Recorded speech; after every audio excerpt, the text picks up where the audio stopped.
Ladies and gentlemen, welcome back to the Crypto News Podcast. It's your host, Matt Zahab. We are buzzing as always, still coming in hot from Mexico. Folks, we're poor right now. There's no other way to say it. We're down bad. Don't look at the portfolios. I did that a couple days ago. I almost shit a brick. Do not look. If you have conviction and you're in it for the long term, like Seb and I, just don't look at the portfolios. It's going to go back up eventually, hopefully sooner rather than later. And we'll get into why we are so down bad as well. But it is time for the intro. Today we have Seb on the show today. He's the founder and CEO of Sophon, the consumer chain bringing Web 2 to Web 3 in the largest blockchain node sale ever, raising 65 million. Wowza. He also serves as the VP of Paper Ventures, and he was previously at Matter Labs, the creators of ZKsync. Seb, welcome to the show, my friend. Pumped to have you on. How you doing this lovely afternoon? Thanks, Matt. Doing good. Excited to be here and chat about the market and crypto and Sophon. Dude, why are we, let's just throw it out right away. I'm Canadian. I've been talking to my parents. I've been talking to my friends. A couple of my buddies have told me the prices at grocery stores have already gone up. Whenever the big conglomerates can, whenever you give them an inch, they're going to take a mile. So Canada has already become more expensive. Again, I'm in Mexico. I haven't experienced it firsthand, but the tariffs, Trump keeps saying, tariffs here, then bringing it back, tariffs there, then bringing them back. We have the S&P, which has taken an absolute dive. We have crypto, which has just gone completely in the shitter. What the heck is going on right here, dude? Why are we experiencing all this? So I was talking about this with some friends the other day, and what one guy was saying is, have you ever partied for 8 days straight, taking drugs every day to keep partying? And it's the 8th day, and no matter how much you juice, you can't keep going. That's kind of the state of the market now, right? Overall risk assets, right? Not just crypto.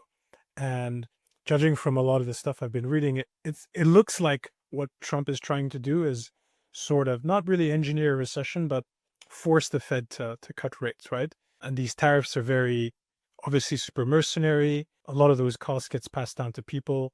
And when a guy like Trump comes into office, new president, the first 6 months, he can say that the economic situation that he inherited isn't really his fault, right? Of course. And I think he's kind of betting on the later part of the year or 2026 to really run it back for the midterms, because he can kind of say, hey, I inherited this dog shit market. I had to be tough. I had to be tough on China, on our trade partners. I had to be tough on Europe. I had to be tough on Russia and Ukraine to solve that. But it kind of looks to me like that's what he's doing, right? He's kind of got it under control. The Fed is most likely going to end up cutting. So I'd be actually pretty optimistic for the rest of the year. Risk assets had a really good run. Yeah. Since the election, even last year, things were pretty good. At some point, it has to take a breather. Yeah. Right. And I think that's what's happening now. Yeah. But you always climb the wall of worry. Good point. It's funny. I was literally in a group chat with some buddies this morning. I said the exact same thing. I was like, he's trying to do this. They don't think that's the case. They think this is him just trying to stunt. But I'm like, there's usually a reason for this. A lot of the times, the people at the top, it looks like they're playing checkers, but they're really playing chess. And I think as a Canadian, I don't love this. I also don't love the, 51st state stuff. The only thing I love about that is that he said he's going to, buy all of our assets and give a 1-to-1 exchange CAD to USD, which means, I'm 45% richer pretty much, which would be interesting. But then of course, I still love Canada at the end of the day, and that would be terrible. Tying this over to crypto though, I think, do you think the same bump will happen in crypto? And also tying it into the new regulatory changes that we've seen, the Bitcoin reserve. It's pretty crazy that it was a sell the news event last Friday. I think everyone thought that they were going to announce that they'd be buying a shitload of Bitcoin as well, but they said that's not the case. Then the whole market took a dump. What do you think about the US regulatory landscape right now, the Bitcoin reserve? Do you think it's actually going to happen? Do you think they're going to buy, hundreds of thousands of Bitcoin? What's your whole take on the sort of crypto/US reg right now? Yeah, I don't think they're going to be buying a huge amount of crypto anytime soon. Yeah. I think Trump had some promises to keep to his campaign or his party with regards to crypto, and he's actually fulfilled most of those, right? He's not there to pump crypto prices, and he's not there to just buy BTC or alts. He's there to make the US home to crypto. So he's delivered on promises to start creating a regulatory environment around crypto so that people know what they can, what they can't do. A lot of those lawsuits, which caused a lot of FUD the last 18, 24 months, are now dropped. So the lawsuit against think it was Coinbase, Kraken, Robinhood. Yeah. All of those are All of them. Yeah. All of them. they're all going away. So that's actually super positive, right? It means that the US is becoming a better place for founders to launch stuff, which is ultimately what he wants. I think it's great that they're not selling the crypto that they have on their balance sheets. That's essentially what he said, right? Like they're not going to be dumping that BTC. But I think people are really overly excited, assuming that they would be allocating taxpayer money to buying more BTC or to buy alts, right? Yeah. Like using taxpayer money to buy Cardano is a pretty tough sell, That's especially if insane. you're buying the top. It's insane. Yeah. So I don't. So that wasn't going to happen, right? I think maybe people got overexcited about it, but the market dumped, but the equity markets dumped as well. I don't think it was a really big sell the news event. I just think the equity markets took some risk off at the same time, and that's it. Yeah. That one you just brought up Cardano. One point that I find absolutely wild is I get, besides the meme coins back in, I guess really almost the whole last year minus the last month post, the Milei and Melania and Trump coin launch. When my normie friends reach out, Seb, it's literally for two coins 99% of the time.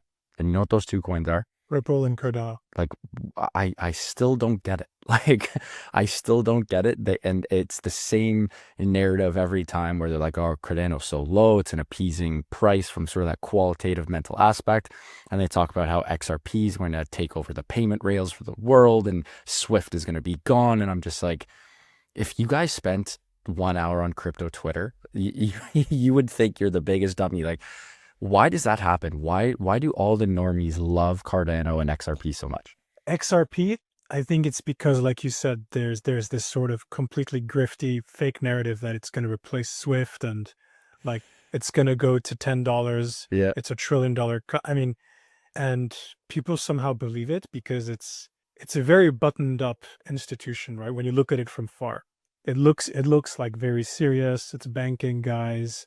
It's not a super left curve company the way that they present themselves. Yeah. So people, I think, look at it and think, oh, this is serious. This is something I can invest in. And then Cardano beats me. It's been 2 cycles. I don't know. People just bought it in 2017 and still think that's the thing. I don't know. Yeah, it's tough. I mean, I just had Frederick Regard on the show. He's a great guy. And I do think Cardano could do something. It's for me, I like Solana a lot personally. And then you look at DAUs, daily active users for all the chains. And like people are building shit on Solana.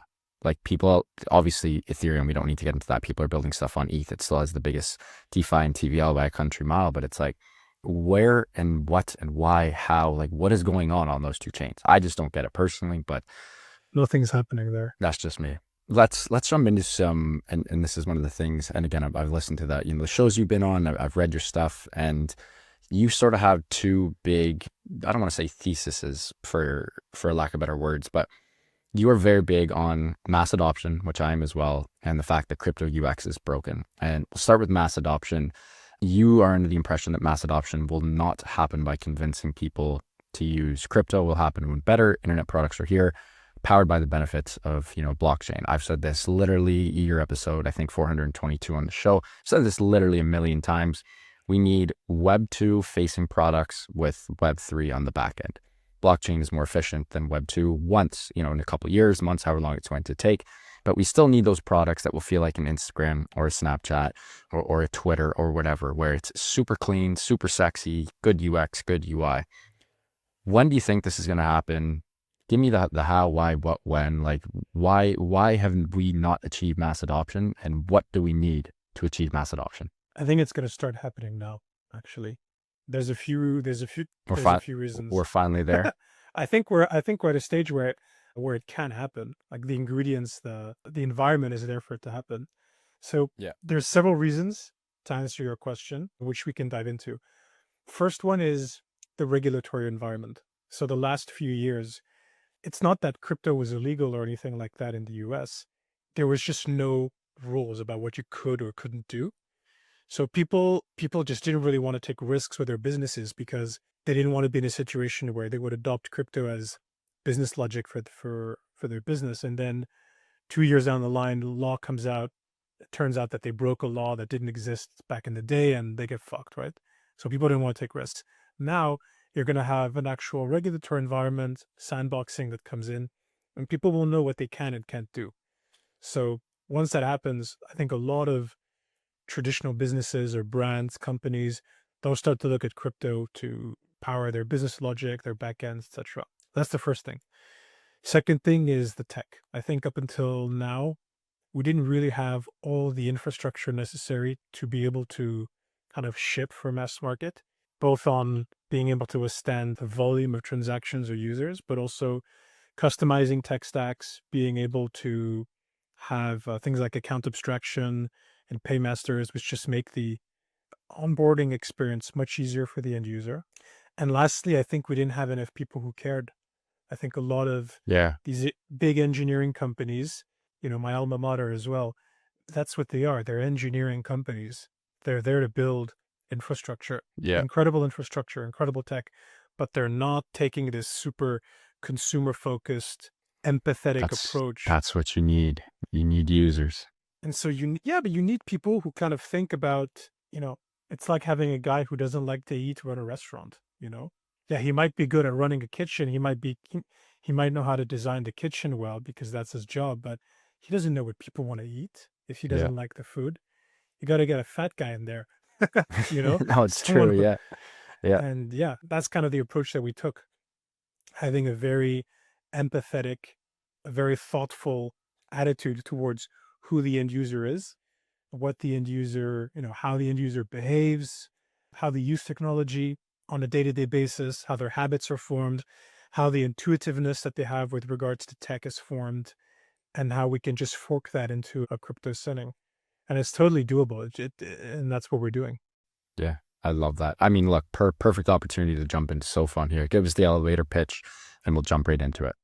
That's the elevator pitch, man. It's Sophon is a blockchain focused on making beautiful experiences for consumers and to be a destination where Web2 devs go to explore the magic of Web3.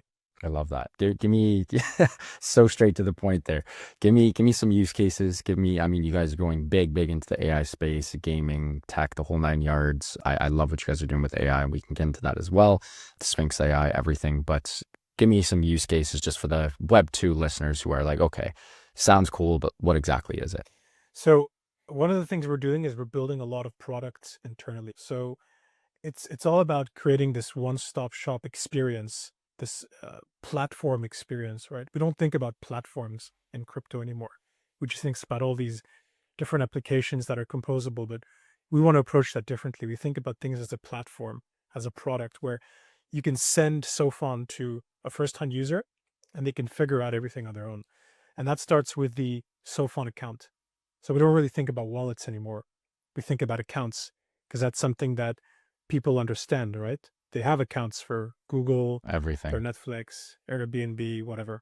So you log into your Sophon account using your Gmail or your Apple Passkey, and right away you can then connect to the Sophon Home. And the Sophon Home is this place that you can, sort of like an app store, if you will, where you can discover different kinds of things that are being built on Sophon. You can track your progress. You can then plug into Sophon Loyalty, which is a loyalty program between all of these different applications building with us. You can track this, your progress. And then a big thing for us is what's called the Sophon Data Hub. And let's talk about that a bit. The Sophon Data Hub is allowing users to share different kinds of data that they're generating based on the existing consumption habits that they have. Data is the commodity of the 21st century, right? Yeah. It's what drives our modern economies. And Yeah. everybody's generating data all the time. And you're generating data using applications on your phone every day, right? Whether it's Uber, you're playing a game, chess.com, maybe you're on Steam, playing a game there, maybe you're on Ticketmaster, buying tickets for a concert that you like, anything, right? And all of this can basically be shared in the Sophon Home and the Sophon Data Hub in a private way. And users just have to check a box to let us basically scrape this data, but in a verifiable but anonymous private way. And then before you know it, we've created this database of verifiable social data on chain. This does not exist. This does not exist in crypto. And I call it the social oracle, actually. You're going to have such high quality data about all these different users, because you know who your users are after, right? In crypto, you just have a wallet address, which kind of limits how you can market to people. It limits, maybe you're wasting money when you're marketing to the wrong kinds of wallets. And here you'll know who you're talking to. And that means that you can drive rewards to folks who are sharing their data, which is attractive for them because it's a net positive experience. There's social validation, social verification, loyalty, all sorts of things. And I believe people are going to start monetizing their data in this way, because you're Mm. essentially cutting out the middleman, right? And then people who want to have access to this very high quality data, they'll, it's token gated by the Sophon token, the same way you need Chainlink tokens to work with something like Chainlink or Pith or Yeah. whatever. And, that satisfies the crypto native element as well, right? Because they're token gating something. The gas on Sophon is also using the Sophon token. So there's a real use case for the token here. So I think we solve both the kind of crypto native element of things and also manage to create this experience, this design that onboards net new users. I love, man, so many good points there. I want to go back to the, who was this? This must have been 2 years ago. Darn, I forget which guest it was, but someone brought it up that like exactly what you said there, but didn't articulate it as well in regards to Web 2 is all about data, which everyone knows that's not, that's front of mind. That's not news by any means. But in crypto, there's no usernames. There's no accounts. Like me trying to know who Seb is and looking up 0xab123, like Yeah. that's asinine. That's nonsensical. I imagine a crypto world where there's usernames, like that's got to be pretty freaking powerful. That's insane. What was your come to Jesus moment for this? Like, when did you really have this, like, holy shit, this needs to happen? We were doing a strategy session with my team, and it's always been about working with crypto native users, but also getting new people on chain. And we did this really deep dive into like, what is Sophon? Like, what are we really trying to achieve? Are we a B2B to C company? Are we a B2C company? And Mm, kind of mm, driving down, what can we do? What can we build? And the big thing for me was I wanted to build something that was new and native to Sophon. Because I think when you find that one true thing that's special about your chain, that's how you build activity, right? These general purpose chains, there's no activity on them, right? Like, yeah, yeah, what's the yeah. difference between Arbitrum, Optimism, ZKsync, Polygon, Scroll, Starkware? Like, they're all kind of doing the same thing. They're just general environments for people to launch things. But if you become much more targeted and you have this deep affection for design and who your end customer is and what you want to do with them, then it becomes interesting. And if then on top of this, you have one real specific use case that your chain is designed around, like data oracles for us, using ZKTLS, that's a technology we use to do it, then it becomes special. I realized like, okay, nobody's doing this. No one's talking about this. It's an incredible way to vampire attack Web2 Yeah, people, because you're yeah, tapping into things that they're doing every single day anyways, right? it's true. Yeah, So like, why, if basically I told my team this, if we make the experience of logging onto Sophon and sharing this data as easy as it would be in a Web2 setting, so user experience and the design is something that like a kid can understand, why would someone not do it? yeah. It's free money. And yeah, they get incentivized, exactly. The experience stays the same and you're getting paid. Exactly. For lack of better words. Lack of better words. I never Yeah. like that you're getting paid, but Seb, you're on a roll here. Wow, what a start. Got to take a quick break. Give a huge shout out to our sponsor of the show, Prime XBT. And when we get back, we're going to keep buzzing on Sophon. We're going to keep buzzing on how crypto can go mainstream. And we're going to get into the Sophon Intelligence Agency, which I absolutely love.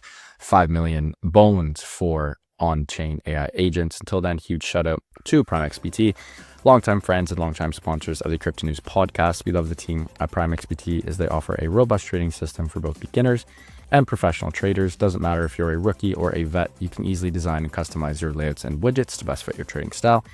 Prime XBT is also running an exclusive promo for listeners of the Crypto News podcast. Use the promo code CryptoNews50. That's CryptoNews50, CryptoNews50, all one word, to receive 50% of your deposit credited to your trading account. And now back to the show with Seb. What a start to. You are on fire right now. We got to do a little heat check, as the NBA boys say. Crypto going mainstream. This is what you and the team at Sophon are trying to do. The main apps that we've seen so far. Gaming, social, AI, prediction markets. The only real super mainstream application that my friends use is probably Polymarket. I don't think there's any other present day.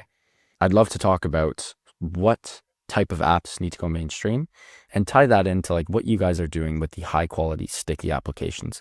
I have a marketing background. I've built and helped some incredible teams launch some apps, and one of the biggest things is its stickiness. You need a reason for your users to come back every day. You need to gamify things. And again, the best part about Web3 is that you can actually reward them. Like if you and I built an app and I was to send US dollars every single day to my users, that'd be a fucking nightmare. Pardon my French. It'd be nightmare fuel in the purest sense. But you guys can send some Sophon token, bada boom, bada bing, super easy. What type of apps do we need? Maybe some non-obvious ones, or you can touch on the obvious ones like the gaming, social, and prediction markets. What are you in the team building, and what do we need? What kind of apps do we need to go mainstream here? So there's a few things that are going on, but basically the apps that we so let's step back for a second. Sophon we launched in December 2024, and we launched in a permissioned environment. So we only wanted teams that we allowed to work with us to be able to deploy, Hmm. and that was a reason to safeguard our users. Right, you're never going to get rugged on Sophon by some random anonymous team Yeah, because we know everybody who's building with us. yeah, And we wanted to have very deep integrations with folks building with us so that we could really showcase the best of Sophon. When the data hub is live, it's not live yet, but when it will go live, we want this to be something that all the teams we work with leverage deeply, right? Because you can start to create this social rewards and loyalty composability between protocols or between applications, which is super valuable. One of the things that I'm pretty excited about is Open. It's a ticketing protocol that's working with us. They're based in Europe. So they have signed contracts, for instance, this year to do 20 million tickets on chain. wow, So that's just on their own, that's 20 million transactions and so on. And they're doing ticketing with the Dutch Premier League, different kinds of like music festivals, things like this in Europe, and they're solving the secondary market burden, right? Which is a huge problem in ticketing. And again, this means that if people are sharing their data, if you're sharing your Ticketmaster data, you can vampire attack Ticketmaster like this, right? You can use Spotify data to confirm that you are indeed a Taylor Swift fan or not, right? yeah, Then we can go and think about things like play to earn. There's a few really, really great partners that we're working with on the play to earn side that I'm very excited about. And I really think that play to earn works. It just has to be done in a way that gamers can understand. So if you bake rewards, payments, ownership very slowly into games that already have product market fit, that already have users, then you can start to solve this. So like one of the largest games that's launching on Sophon in the next few months. It's a game that's been on the Apple Store for a number of years. They've done around 350 million downloads since they launched, Jesus. 2 million monthly active users. Like, this is a game that works, right? It's a game, I can't say the name right now, but it's a game that people play regularly. So they have product market fit, they have a user base. This is no problem. And the founder is this guy who's been in mobile gaming for 20 years, and he just believes that play to earn works if done correctly. So he engineered the new version of the game to come out on Sophon and use crypto for payments, ownership, awards, stuff like this. Now, if that works, and this guy's been very successful at doing these things in the past, so one would assume that he's not gambling his whole mobile gaming business on this. He's taken a calculated risk. If that works, I think a lot of other games are going to start doing the same thing. Something like a Clash of Clans stuff on Steam would do the same thing. And again, all of these things can tie into the Sophon data hub. We have a great partner that Yeah. is building there called GAMP. And what they do is they let you share data from any mobile game you're playing, chess.com, Clash of Clans, whatever, and things on Steam as well, right? Valorant, anything you can download there. And then they organize tournaments around it, and you can do product placement in this. It's actually quite interesting. So this game that I was telling you about, it's available in the App Store but also the Google Play Store. And basically Samsung came to him and told him, we would like to advertise Samsung in the game. This is Wow. kind of like going back to like 2021 metaverse ideas, right? But Yeah, yeah. big companies, they want to do this. They just haven't figured out the right partners and the right ways to do it yet, but the appetite is there. And so you know that people like you know that advertising works, you know that data matters for advertising, user data. This stuff is just going to translate itself into crypto. It's so obvious. Like you have 2 decades of Web2 activity where you know data matters, users matter, and people pay to know who they're marketing to. And this just does not exist in crypto. Like if you think crypto is going to continue to grow and be adopted by more folks, you have to assume this to be true as well, Yeah, right? 100%. And that's how we're tackling it. Well said. Sophon Intelligence Agency, I absolutely love that. I know sort of the on-chain meta has fallen a little. People were so horny for, AI XBT and the virtuals ecosystem back in, I guess it was really just Q4 last year. I don't know about you, Seb, but I was blown away by AI XBT when it came out. I know it's not 100% accurate, but just like the ability to ask a question and have like a legit analyst that would get paid a couple $100,000 a year to just give you a response immediately is pretty friggin' wild. And again, yes, could you do that on ChatGPT or Grok or whatever, but just being able to do that within a social media platform was incredible. You guys have the Sophon Intelligence Agency, 5 mil for on-chain AI agents.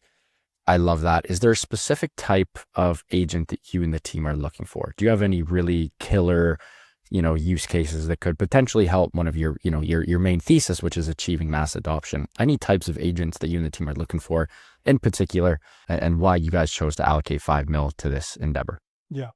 So one of the main centerpieces or the main partners that we're working on the SIA with is called Codex. And Codex is basically it's trying to like pioneer the next evolution of DeFi through these agentic interfaces, which are basically AI powered systems that turn pretty complex financial operations into very simple, like intent based interactions. And their platform, it's on Sophon. It's going to allow users to deploy these AI agents and they can execute very sophisticated strategies through natural language commands, right? And you can basically do this, do that, find me the best yield. And what makes this so significant, it's not just the tech, it's the vision of creating what Codex then is calling gigaswarms, which is basically like a massive network of AI agents that becomes collectively smarter through its interactions. One agent refines strategy, the knowledge spreads throughout the network, and it's continuously enhancing itself. And so there's different kinds of pieces of infrastructure built around this as well. So we're working with a perps protocol that's can be on Sophon called RFX, who can trade in and out of these things. And then there's basically like a whole bunch of other like a number of projects that we're working with. But the idea is always that they would use these AI agents and tune into the Sophon data hub. And we want to have this sort of AI native ecosystem on Sophon. We have a project called Anomaly, which is AI powered gaming and social ecosystems. We have Scoreplay, which is sport prediction markets with AI. You mentioned Sphinx earlier, which is gamified privacy and security testing for AI agents. And that's just a few of them, right? But there's a number of projects like this. And yeah, the AI meta was big last couple quarters, Yeah, but they were basically wrappers, right? So yeah. what we want is to have these actually high quality projects that are working on actual use cases, and we want them to be building and so on. I love that. But any in particular, like, do you have any use cases? Because I was thinking about this too. Like back in Q4, I was thinking of ideas like what kind of app could I launch on virtual, or what kind of agent rather could I launch on virtual? Do you have any front of mind? Perhaps you don't want to give away the secret sauce here, but any individual types of agents or niches or areas, sectors, industries, whatever you want to call it, like Yeah, what are we missing besides just a big data aggregator wrapper that we currently have? And we have dozens of them, but what are we missing right now? I think one thing that might be really interesting to develop on Sophon is agents that leverage the social data that we'll be gathering in the Sophon Data Hub. Because this is social data it Mm. won't really be available anywhere else on chain because it'll be collected through Sophon, and it represents a completely new. Like it could potentially be the beginning of a completely new era on chain, right? Because you have verifiable, real social data about people's habits, about what they're doing on a day-to-day basis, and you could build prediction markets around this, right? You could build agents that trade around these prediction markets. You could buy and sell people's attention. So you could be, if you know that someone loves or is like really into a particular kind of game or artist, you could buy and sell their time or their attention for them to try out a product or to use a product. I think people are going to get really creative around this, and there's a number of things that could happen. Yeah, I love that. Seb, what an episode, man. We are getting a little tight for time. Any news before we let you go here? Again, this episode is going live on Monday in a couple of days from now. Any news popping off over the next couple of weeks, months? I mean, I know just from speaking with you, the pipeline is huge. It's a matter of what can you tell us, but give us some breaking news for the Crypto News Pod while this episode goes live this coming Monday. Yeah. Breaking news is not really breaking news, but we're obviously gearing up for TG soon, which is super exciting. Can't say exactly when, but it's in the pipeline. So that'll obviously be super exciting to our community. We're working with Matter Labs on decentralizing the sequencer, and then so being able to pay out more rewards to the users who participated in our node sale. That's also exciting. And then there's all of these products I was talking to you about over this episode that are going to be released during Q2. And that's all encompassed in what we call the Sophon OS, the Sophon operating system. And that's progressively going to roll out during Q2. Amazing. Love what you and the team are doing. We need more Sophons in our beautiful Web3 world. Folks, we gotta go mainstream. We need mass adoption. Right now, we still got a lot of work to do. But Seb, really appreciate this. Before we let you go, can you please let us know where listeners can find you personally, and of course Sophon online and on socials? Yeah, for sure. Sophon is sophon.xyz, so sophon.xyz. And you can find me on X at 0xSebastianA. I love it, folks. What an episode with Seb, CEO of Sophon. We touched a little bit of everything: the secret for mass adoption, high quality sticky apps, AI agents, Sophon's curation model, the data hub, what we need for mass adoption, the US Bitcoin Reserve, why is the market down, their social oracle, you name it, we touched it. Huge shout out to Seb and the team for making this happen. If you guys enjoyed this one, I hope you did. Please do subscribe. It would mean the world to my team and I. Speaking to the team, love you guys. Thank you so much for everything, as always. And back to the listeners, keep on growing those bags and keep on staying healthy, wealthy, and happy. Love you guys, and we'll see you on the next one. Ciao.